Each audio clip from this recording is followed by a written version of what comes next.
देखिए, मुझे लगता है कि एक बेसिक फाइनेंशियल लिटरेसी की सभी को ज़रूरत है। भारत जैसे देश में बहुत सारी चीज़ें इमोशंस पे चलती हैं, और इमोशंस का पलड़ा जो है फैक्ट्स और डेटा के मुकाबले में काफ़ी भारी रहता है। तो अक्सर लोग हम सुनते हैं कि अरे चिंता मत कर, सब ठीक हो जाएगा। अरे मैं हूं ना, मैं तो तेरा दोस्त हूँ। अरे हमारा बैंक तो 20 साल से काम कर रहा है, आप इस पे कैसे क्वेश्चन कर सकते हो। इस तरह की इमोशनल चीज़ें आपको सुनाई जाती हैं और उस पर आपको जो डिसीजन मेकिंग आपकी करवाई जाती है। तो उसमें मुझे लगता है कि आपको जो है फैक्ट्स और डेटा और एनालिटिक्स की तरफ थोड़ा जो है हमें ध्यान देना चाहिए। तो आज बात करेंगे कंपाउंड इंटरेस्ट की, जो एक सिंपल कॉन्सेप्ट है, हर जगह लागू होता है। आपको कहीं बैंक के से लोन लेना है, घर के लिए लेना हो, गाड़ी के लिए लोन लेना है, आपको किसी स्टॉक्स में इन्वेस्ट करना है, किसी म्यूचुअल फंड का में आपको पैसा डालना है, उसका रेट ऑफ रिटर्न होता है। तो यह चीज़ें जो है हर जगह लागू होती हैं। तो इसको समझते हैं कि एक एग्जांपल के तौर पे आप जाते हैं किसी बैंक में और वो बोलता है कि भाई म्यूचुअल फंड ये वाला ले लो, अ, इसका जो रेट ऑफ रिटर्न है 5% है, और आपका जो है 5 साल में पैसे डबल हो जाएंगे। तो अब इस ये जो कथन है, ये जो स्टेटमेंट है कि भाई 5% ग्रोथ पे 5 साल में पैसे डबल हो जाएंगे, इसको मैं एनालाइज कैसे करूँ? मैं कस्टमर हूँ, ग्राहक हूँ, ये सच है, झूठ है, कितनी इसमें सच्चाई है, कैसे इसको माना जाएगा? तो हो सकता है इसके इसके प्रति उत्तर में जो क्लर्क है वो बोले कि अरे भाई, हम आपसे झूठ थोड़ी बोलेंगे, ये तो शर्मा जी ने तो यही लिया था 5 साल पहले सेम टर्म्स पे और इनका पैसा डबल हो गया। या फिर हमारा बैंक तो 15 साल से चल रहा है, और हम आपको गलत इन्फॉर्मेशन नहीं देंगे। तो ये आपको सेकेंडरी एविडेंस प्रेजेंट करके जो प्राइमरी प्रश्न था उसको डॉज कर दिया उसने। तो ये ऐसा क्यों होता है? क्यों जो क्लर्क है आपको सही जानकारी नहीं दे रहा है? क्या है वो इसलिए है क्योंकि इसको समझाना, कंपाउंड इंटरेस्ट के कॉन्सेप्ट को समझाना मुश्किल है, या फिर आपके लिए समझना मुश्किल है? तो क्या उसका कारण क्या है, ये समझते हैं।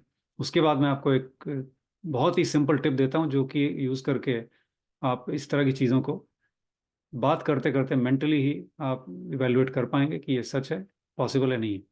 तो उसके पहले एक काम करते हैं, ये देखते हैं कि बेसिक फॉर्मूला क्या होता है कंपाउंड इंटरेस्ट का।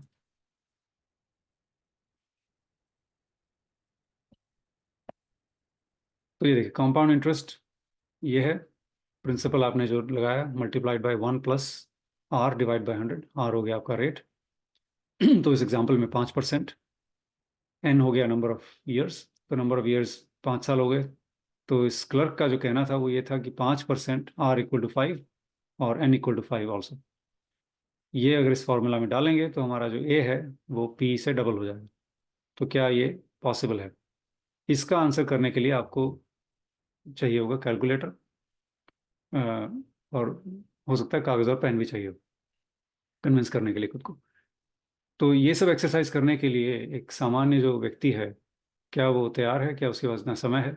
बहुतों के पास होता है जो लेकिन उसमें आपको फिर ये देखना है कि इसमें मेरा टाइम कितना लग रहा है। अगर मुझे 4-5 अलग अलग प्रोडक्ट्स इवेलुएट करने हैं, 5 डिफरेंट म्यूचुअल फंड्स हैं फॉर एग्जांपल, अब उसके लिए मुझे सारी एक्सरसाइज बार बार करनी पड़ेगी जस्ट टू अंडरस्टैंड कि भाई मैं मेरा ये कौन सा मैं पिक करूँ। दूसरा कि बहुत लोगों को ये पावर का जो कॉन्सेप्ट है, ये इतना इतना आसान नहीं है समझना, स्पेशली अगर इसमें इस तरह का फॉर्मुलेशन हो। अ, तो ये है जो कि डिफिकल्ट बनाता है आपकी अंडरस्टैंडिंग को। तो इसको हम लोग कैसे सिंप्लीफाई करें, किस तरह से इसको रीवैल्यूएट करें, तो वो मैं आपको बता रहा हूँ। ये है रूल ऑफ 72। तो इसमें सिंपल दो ही वेरिएबल्स हैं, डबलिंग का आपका टाइम और इंटरेस्ट रेट। इन दोनों का जो मल्टीप्लिकेशन है वो हमेशा 72 होता है। तो अब इसमें फिट करके देखते हैं उसका जो क्लर्क वाला एग्जाम्पल था कि 5% हमारा रेट हो गया 5, डबलिंग टाइम 5 ईयर्स, तो 5 × 5 25 हुआ, ये तो 72 नहीं हुआ। तो अगर मेरा रेट 5% है तो डबल करने के लिए मुझे 14 चाहिए, नंबर ऑफ ईयर्स 14 साल में जाके डबल होगा। 14 × 5 इज रफली 72। तो 14 साल लगेंगे, 5 नहीं लगेंगे। तो आपने ये मेंटली आप इसको फटाफट कर सकते हैं। उसी तरह से अगर आपको कोई कहे कि भाई इंडिया तो 5 साल में इंडिया का जीडीपी डबल हो जाएगा, आज का अगर 7% ग्रोथ रेट है और अगर करीब करीब $4 ट्रिलियन की इकोनॉमी है, तो 8 ट्रिलियन तक पहुंचने के लिए 5 साल में आप डबल हो जाएंगे। कैसे हो जाएंगे? यहाँ पे आप लगा सकते हैं उसको। इंटरेस्ट रेट या इस केस में ग्रोथ रेट 7 हो गया, तो डबलिंग टाइम आपका 10 हो गया। 10 × 7 = 72 या 70। तो 10 साल लगेंगे, 5 नहीं लगेंगे। अगर आपको 5 साल में डबल करना है तो 14% पे ग्रो करना पड़ेगा। 7 साल में करना है तो 7 × 10। अगर 7 साल में करना है तो 10% पे ग्रो करना पड़ेगा। तो सिंपल रूल ऑफ 72 इसी तरह से काम करता है। आप इसको बातचीत करते करते किसी भी ऑफर को आप बहुत जल्दी इवेल्युएट कर सकते हैं। बहुत कॉम्प्लिकेटेड मैथ की ज़रूरत नहीं है, कैलकुलेटर की ज़रूरत नहीं है आपको। धन्यवाद।